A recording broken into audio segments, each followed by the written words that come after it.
ओम श्री गणेशाय नमः। ओम नमो भगवते वासुदेवाय। हरे कृष्णा कृष्ण कृष्णा हरे हरे, हरे राम राम राम हरे हरे।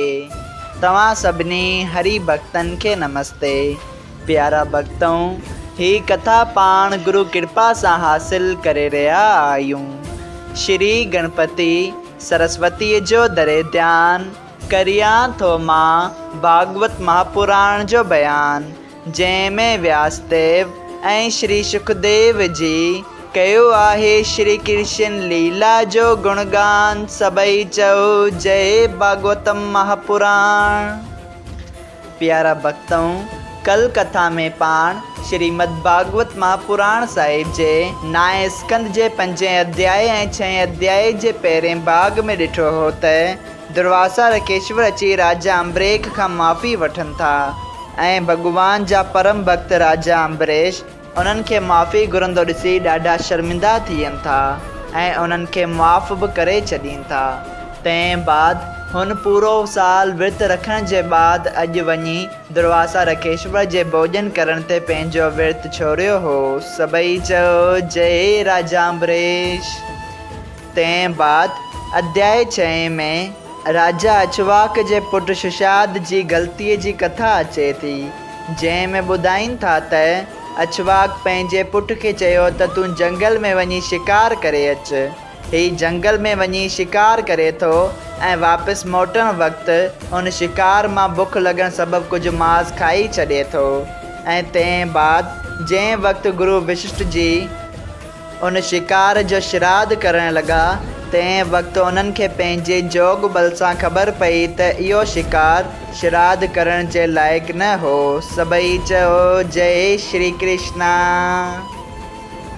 प्यारा भक्तों, अॼु पाण इन ही कथा खे वधीक अॻिते वधाईंदे श्रीमद् भागवत महापुराण साहिब जे नाए स्कंद जे 6 अध्याय जो ॿियो भाग शुरू करे रहिया आहियूं।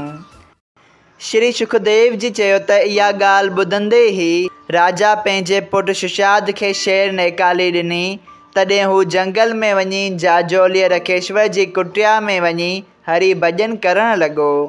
कुझु ॾींहंनि खां पोइ राजा अचवाक मरी वियो।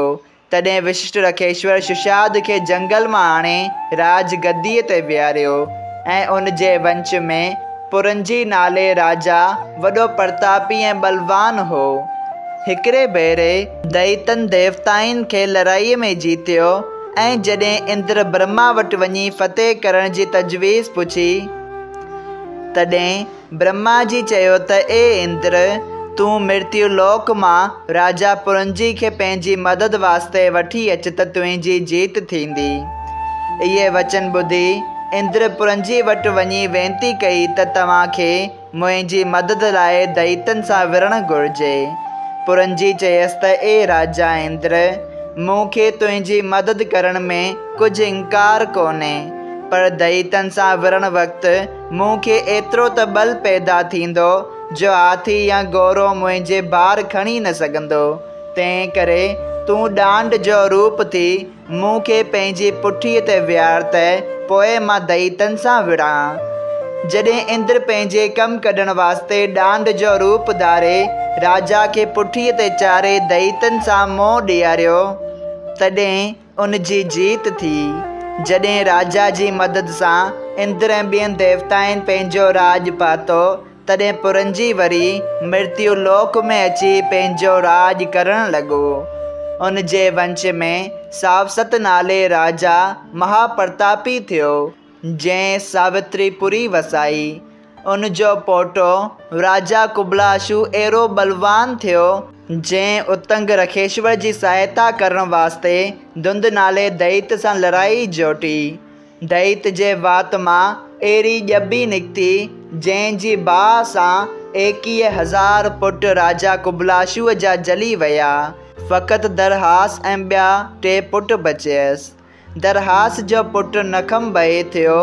उन जे वंश में जोनाशू नाले राजा अहिड़ो त प्रतापी ऐं बलवान थियो, जंहिंजे हथ हेठि 7 दीपनि जा राजा रहंदा हुआ।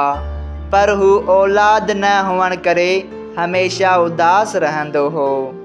हिकिड़े ॾींहुं राजा रखेश्वर खे वेनती कई त हे महाराज, तव्हां का अहिड़ी तजवीज़ करियो जीअं मूंखे पुटु पैदा थिए।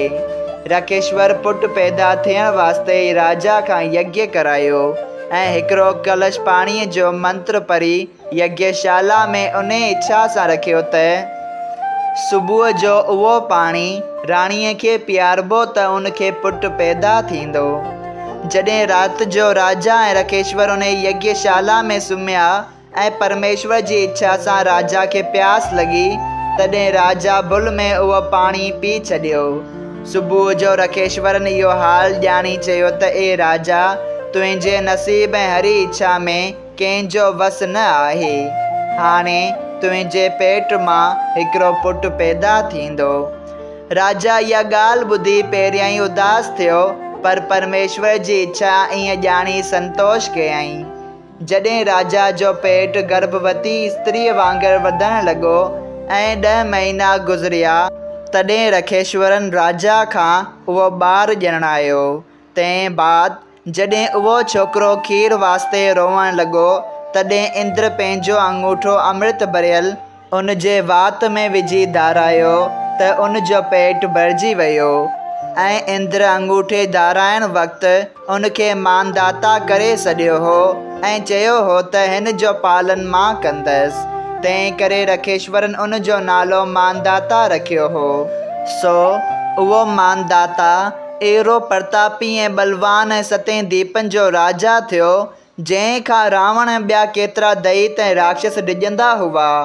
ऐं उन यज्ञ करे घणो ई दान ऐं ॾखिणाऊं ब्राह्मणनि खे ॾिनियूं, जंहिं करे हिन जो तेज ऐं बल हेकारी वधियो।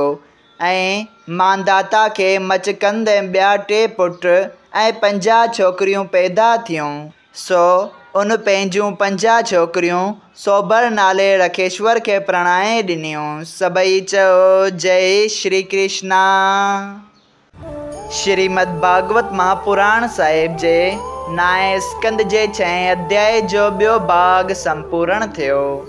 अगरि तव्हां सभिनी हरि भक्तनि खे हिन कथा मां लाभ हासिल थियो हुजे त कृपया हिन कथा खे ॿियनि हरि भक्तनि सां शेयर कजो त उन्हनि जो बि भलो थिए ऐं तव्हांजो बि भलो थिए। सभई चयो जय सिया राम। राधे राधे।